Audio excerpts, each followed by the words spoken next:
from these two examples. Okay, so this is the basic concept of Gauss law. Okay, now we look at some of the equations. So we say that, as we said in the statement, that psi be the total electric flux, and the statement of Gauss law says it is equal to the charge enclosed by surface. Let's say the charge enclosed is Q enclosed. Okay. Now psi, I can say that it is a differential if you consider a very small amount of electric flux, and if you differentiate it to the surface, it is basically is equal to psi. Okay. Instead of assuming that the electric flux is constant everywhere, we say that if you take a small surface element, and if the flux coming out of that surface element is d psi, if you integrate through the complete surface, then we will get the complete flux. Okay. This we have seen that this is equal to the integral of the electric flux density d dot the differential surface. This we have seen in the last class. The total flux coming out of the surface is equal to the integral of dot product of electric flux density, which is this is the electric flux density, and the surface, the small surface element. Okay. Also, the Q enclosed need not be constant. For example, if you are enclosing it inside a volume, then let rho v be the volume density or volume charge density. Then if you integrate rho v along the volume, which is basically a triple integral, and here this is actually a double integral because it is through the surface. This is actually a volume integral, which is actually a triple integral. Okay. This we have seen that total charge inside a volume is the volume integral of volume charge density.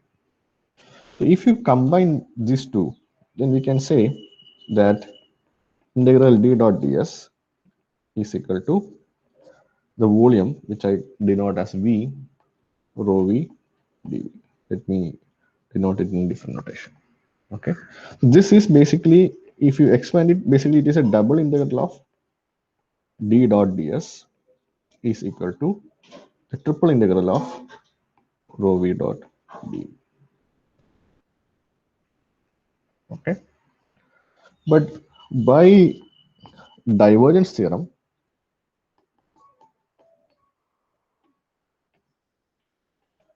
which relates a double integral to a triple integral, you see that the double integral of d dot ds is actually the triple integral or the volume integral of del dot d dv. This we have seen from the divergence theorem. Divergence theorem is a theorem which relates a double integral to a triple integral. Okay, so now if you substitute in our Gauss equation, you can say it is del dot d dv is equal to integral or the volume integral rho v dot dv. So now you have on both sides you have a volume integral. If both the volume integral on the right side and the left side to be equal, then whatever be the quantity which is being integrated should be equal, because the limits of integration on both sides are same, which means effectively del dot d divergence of electric flux density should be equal to the volume charge density. Okay, so this is basically the differential form of Gauss law. Okay, so the left hand side is basically the divergence of electric flux density. What do you mean by divergence? It is the net outward flow, or the, you can say that the maximum rate of change at any particular direction. And rho v is basically the volume charge density. Okay, so this is the form of Gauss law.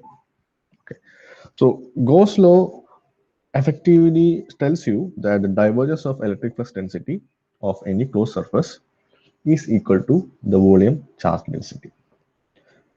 And the statement of Gauss law we have already seen just at the starting of the class.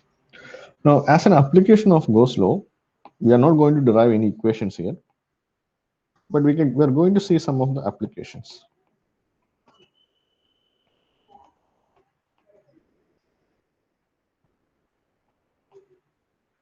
So the first application is point charge. Okay, so consider you have a point charge being placed at some point in the coordinate system. Now, or let's say I make it a bit more easier. Let's say the point charge is placed at origin. Okay. Now I want to find the electric flux density at any point P in this coordinate system due to this point charge Q. Okay. Maybe I'll put it in a bit more near one so that it's easy to draw. Okay. So let's say I have a point P and I want to find out what is the electric flux density or electric field at any point P. Now you can do the usual way of finding the force and finding the electric field, and then you can divide it by permittivity to find the electric flux density. Instead, if you are applying the Gauss law, what you want to do is you want to create a Gaussian surface. Now the Gaussian surface can be of anything like a sphere, a cylinder, or a cube, anything. But which surface to choose in this scenario depends on which is the easiest one, which is the one which the surface which gives you or which enables you to calculate the flux density with minimum number of calculations. So if you look at this point P, it is in the Cartesian system. You have some coordinates, and the easier way is to have a symmetrical surface around P. Now, what is a symmetrical surface around P? It will be a sphere. So if you consider a sphere like this around the point P with the center as Q or the origin, then it is easy to find the electric flux density at the point P. Okay, and the electric flux density is always perpendicular to the surface. Okay, so it will be coming like this. So this is actually D. Right? Okay, so our integration is double integral of d dot ds is equal to Q, which is actually equal to triple integral of rho v d. Okay, so Q is our charge enclosed. Now you see D is perpendicular surface. So what is the direction of S? And S is also perpendicular to surface, because we have already seen if you consider any surface, the surface vector is always perpendicular to the surface. Okay, so d dot ds is effectively d multiplied by the surface integral of S, that is equal to Q. So surface integral of S is actually the area of the sphere. Okay, so the area of the sphere you can say as d into 4 pi r square, that is equal to Q. So d is a vector. So your electric flux density is equal to Q by 4 pi r square. So you see that you can derive the expression for electric flux density at the point P with 3 steps using Gauss law. But if you are going with our normal equations of force, electric field, etc., it will take some good amount of time. Okay, so this is how you derive an electric field at any point, or electric flux density at any point because of any charge q. So this method of creating the Gaussian surface will be repeated wherever you apply the Gauss law. For example, let's take the second scenario where you have an infinite line charge.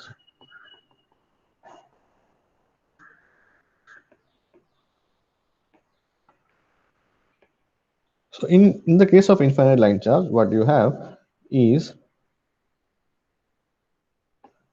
there is a small line charge which is placed on the z-axis.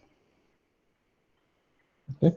Now this extends to minus infinity to plus infinity. So this is y, x, and z. Now this line charge will have a line charge density of Royal Coulomb per meter. This is the line charge density. Means if you take any 1 meter of the line, and if you find out the charge on that line, it is Royal Coulomb. That much is the line charge density. Okay. Now I want to find at a point P what is the electric flux density because of this line charge. Okay. So the first step is to create a Gaussian surface. And the easiest Gaussian surface that you can create is a cylinder. Because if you create a sphere, it will be an infinite sphere. If you create a cube, it will not, like the length of the cube will be a problem. So the nearest surface which is easy to calculate the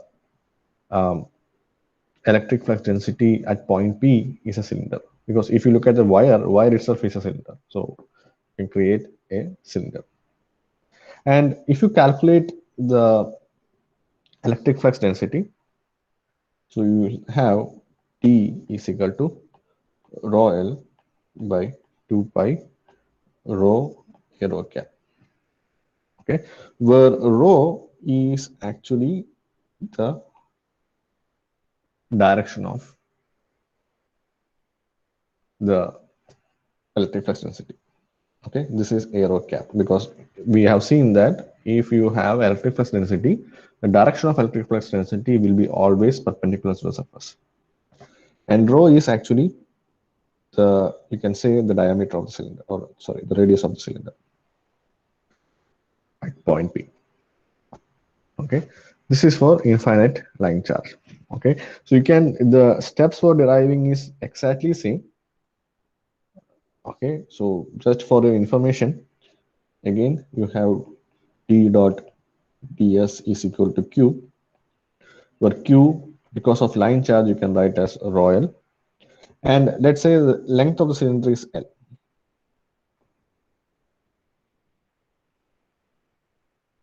So this rho L will be the total charge. So D and S are perpendicular or parallel to each other because S will also be in this direction. So this is ds vector. Remember, surface, the direction of the surface is always perpendicular to the surface or normal to the surface. So I can write d of double integral ds is equal to rho L. Now the surface area, which is double integral of ds for a cylinder, is 2 pi into rho L, where rho is the radius of the cylinder. So I can write, so this d is equal to rho L by 2 pi rho, and it is on the direction of arrow. This is for infinite line charge. Similarly, I'm giving you one homework. You derive the expression for infinite sheet of charge.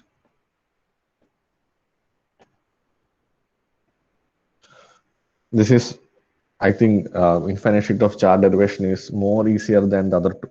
So we can just look at, I'll give you the equation. So D is equal to rho s by 2 A Z K, where the sheet is placed on the plane of xy perpendicular to the z direction. Okay, so I just draw the diagram also. So this is y, x, and z, and let's say your sheet is placed like this. Okay, which is perpendicular to z and on the plane of xy. Fine, and you have the direction of the surface perpendicular to this, that is along z, like this. So if you just try a small surface area here, it will be perpendicular to the surface. So you want to find out what is the electric flux density due to this infinite sheet of charge, and the surface charge density of this infinite sheet of charge is rho s. And the hint here is you need to consider a cubical or rectangular box as the surface, so that the complete sheet will come inside the box, right? So this is the expression. So you can just look at it and you can try to derive the expression for the infinite sheet of charge. Okay, next we are going to look at electric potential.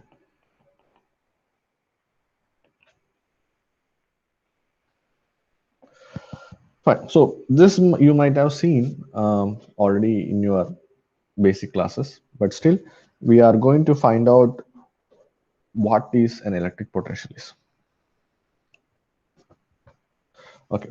So for that, assume that there's an origin here. Okay. And there is some path from A to B.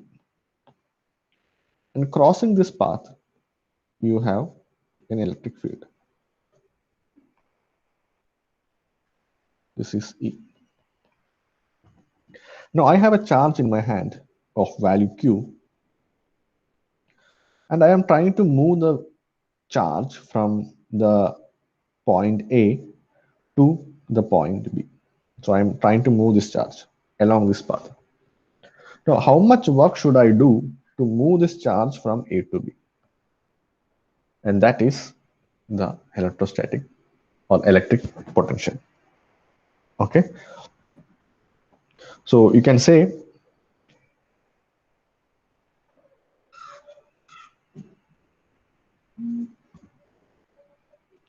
or let's start from the force, because if I want to move the charge from A to B, you need to apply a force.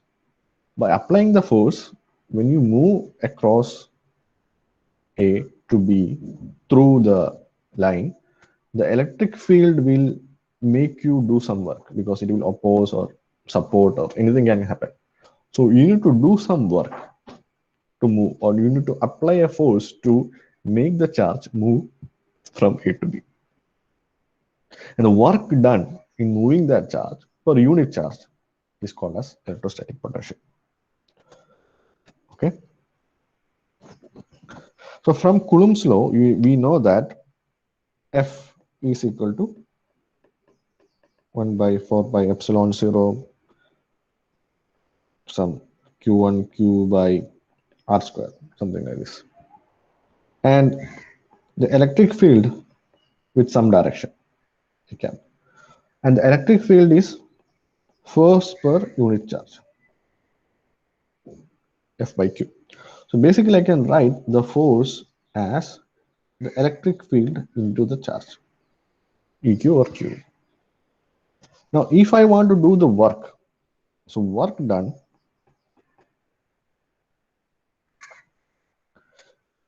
in displacing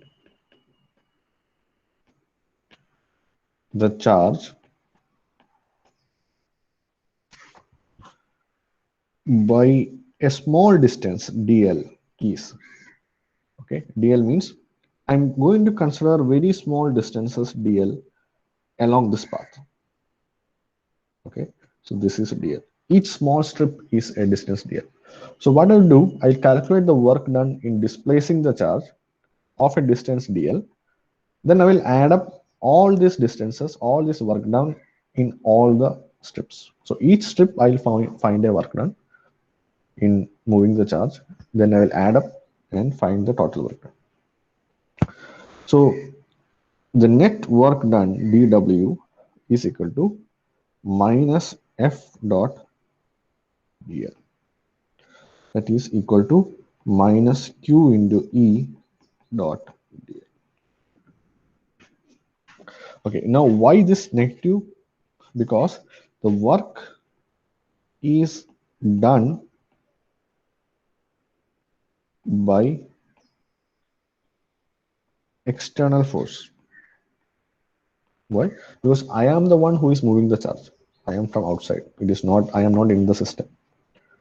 So when I try to move the charge, the electric field will oppose it, and I need to push it or need to apply force externally to move the charge. So because of this external work which is being done, there's a negative sign. Okay. So if I want to find the complete work done, sorry, work done is scalar, we need to integrate from A to B because I am moving the charge from A to B. Q E dot dl, that is minus Q integral A to B E dot dl. Okay. So if I want, so this is the complete work done in moving the charge from A to B along the path AB if it is in an electric field E. Okay. So if I do W by Q, work done per unit charge, which is equal to minus A to B E dot dl. This is actually the electric potential between the points L. Okay. So the work done in moving a unit charge from the point A to the point B is minus integral A to B E dot dl. And this is the electric potential. Okay. So actually, if you apply this in layman terms, you can say the V AB is Q by 4 pi epsilon r, where r is the distance from A to B. Actually, this quantity VAB doesn't depend on the path.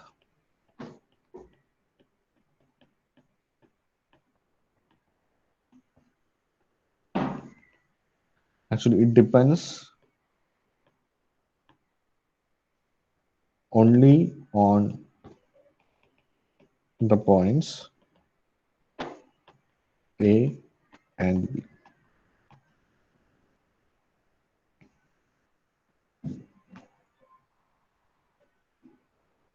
Okay. So what do you mean by it doesn't depend on the path? So initially we have considered that we need to move the charge Q from A to B. But even if you move this charge from A to B in this path, like this, considering small element dl like this, you will still get the same potential. Or even if you move the charge in a different path like this, okay, you'll still get the same potential. So the potential difference or the potential will depend only on the initial point and the final point.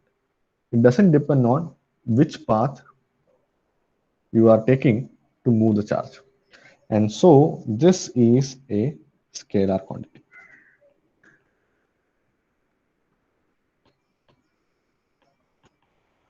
Also, the unit is volts. Okay.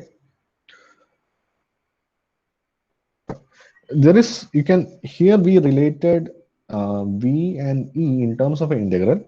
You can always relate V and E in terms of the gradient. Okay, so I can always write E is equal to minus del B,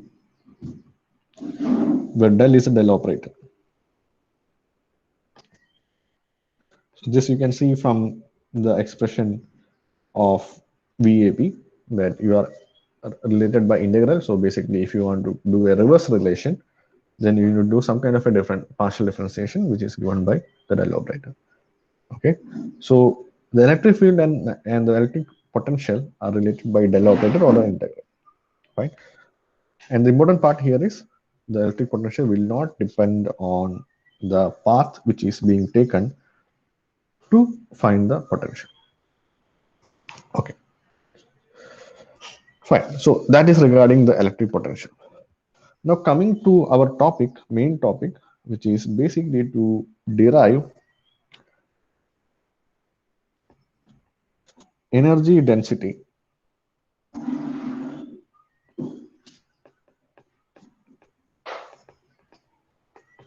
in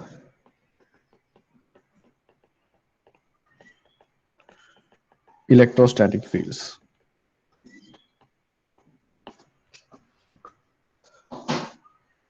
Okay, so what we are going to derive is what is that energy density, energy per unit volume in electrostatic field. So what we are going to do is we are going to find out work done in an electrostatic field, and we are trying to find out work done per unit area or unit volume. Okay, so to to do this, let us consider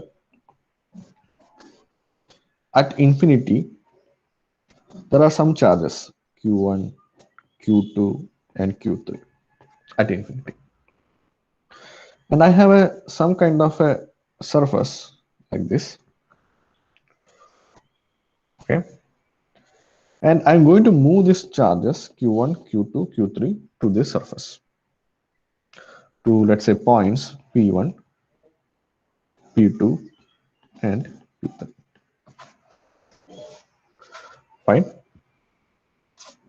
Now when I move this first charge, so initially this surface of p1, p2, p3 doesn't have any charges. It is completely vacant. So I can move my first charge q1 to point p1. Okay, now when I move the first charge q1 to p1, since there are no charges inside this surface, while moving the charge q1 to p1, I don't need to do any work because there is no field. Okay, so my work done in moving the charge w1, in moving the charge q1 to p1 is equal to 0. Okay, now the q1 has reached the point p1, so there is a point q1 here. Now when I try to move the second charge q2 to p2, because of the presence of q1 already there, I need to do a work to move the charge q2 to p2. Okay, and so I can write, when I move the charge w2 to work done in moving the charge q2 to p2 is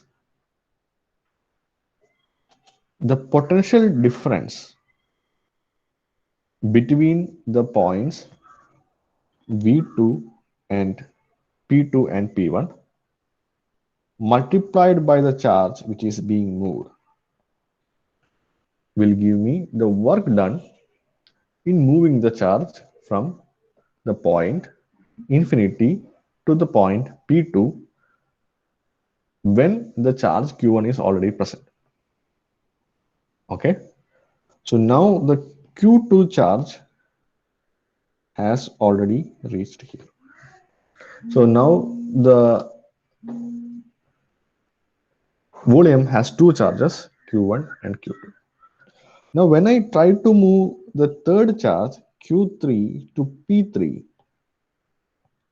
The volume already has charges Q1 and Q2. So the work done in moving the charges Q3 to P3 will depend on the potential due to Q1 and Q2. Okay.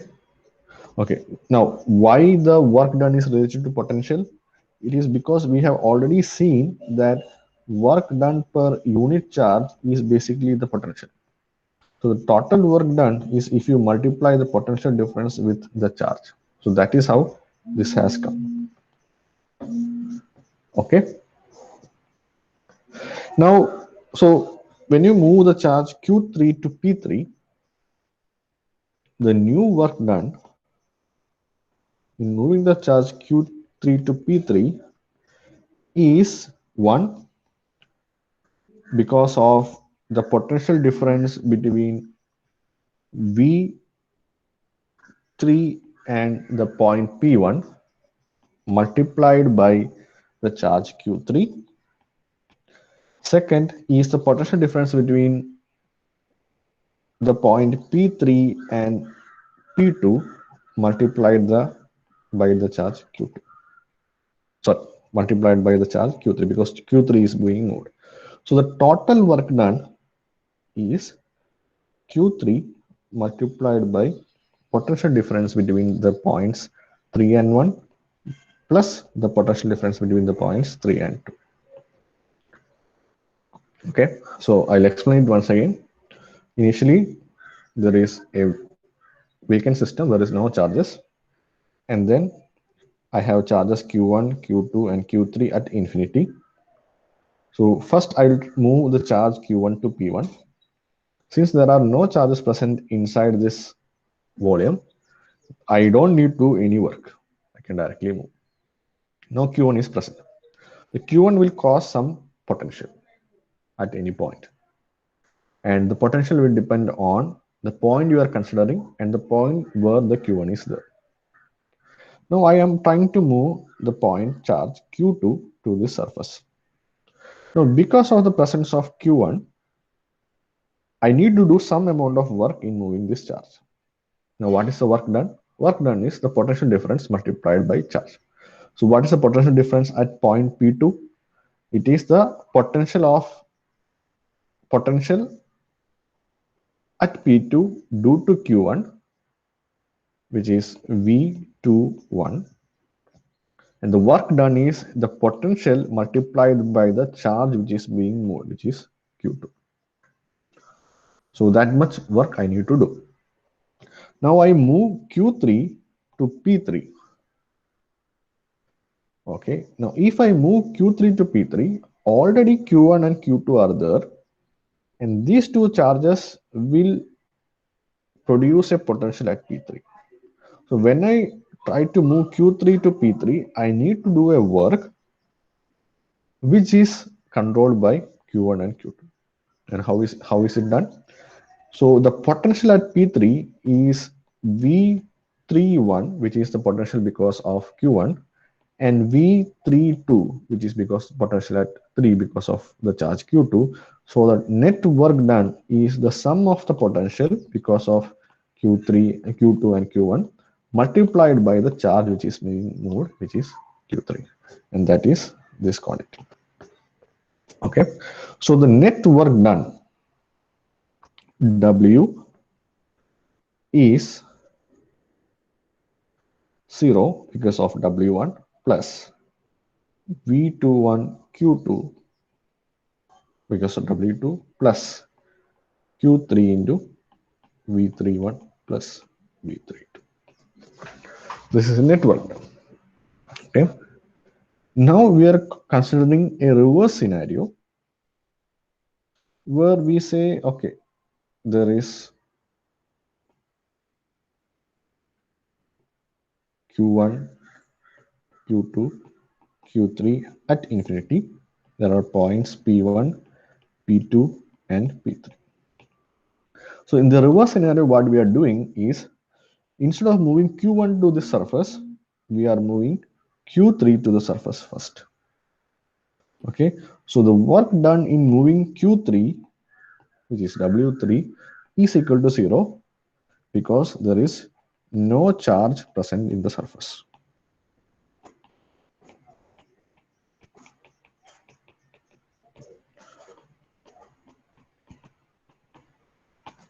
Fine. Now, when I try to move the second charge Q2 to P2, there is already a charge present because of Q3, which will create a potential. And while moving Q2 to P2, the work done W2 is equal to the potential difference between the points 2 and 3, V23, multiplied by Q2. Similarly, when I move W1, then you can see that there is already charges present Q1 and Q2, sorry, Q2 and Q3. And when I move the charge Q1 to P1, the total work done will depend on the potential difference between the points 3 and 1 and 2 and 1, which is basically V13 plus V12 multiplied by Q1. Okay, so if I add both of this, then so basically I can have W is equal to V23 Q2 plus V13 plus V12 into 1. Okay, so this is my equation number 1, and this is my equation number 2. Equation number 1 and equation number 2 are equal because finally the work done should be same, because even if you move first the Q1 or first Q3, it doesn't matter. Finally, the equations, both equations should be same. So if I add both of them, 1 plus 2, I'll get 2W is equal to Q1 into V12 plus V13 plus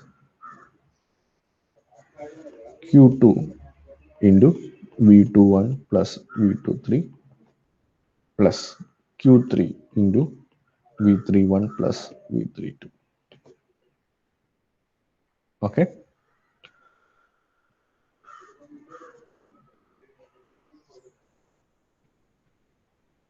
Fine. So, and you see this quantity V12 plus V13, which is basically the potential at point 1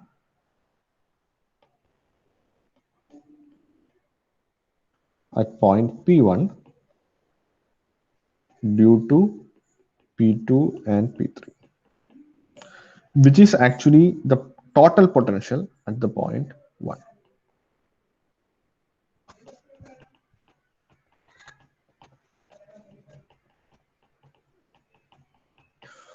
Because if you have two potentials at the same point, basically total potential is the sum of the individual potentials. Similarly, this is the total potential at point 2, which is V2, and this is total potential at point 3, which is V3. So I can write 2W is equal to Q1 V1 plus Q2 V2 plus Q3 V3. W is equal to 1 by 2 into Q1 V1 plus Q2 V2 plus Q3 V3. Okay. So if you have such n charges,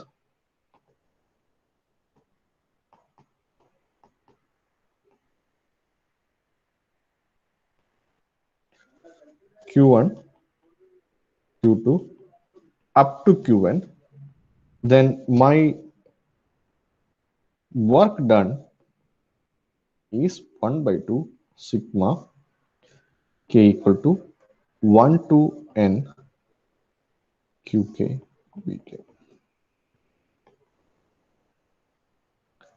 So this is the total work done in an electrostatic field which consists of n charges q1, q2 up to qn. Okay, so we haven't finished the derivation. We have just derived the total work done. We want to find the energy density finally. which needs some more extra steps. Okay, so we'll stop it here now. So we'll meet again or continue again with this discussion in the next class. Okay, and you can mark your attendance. Okay, and we'll meet on next Tuesday. Thank you.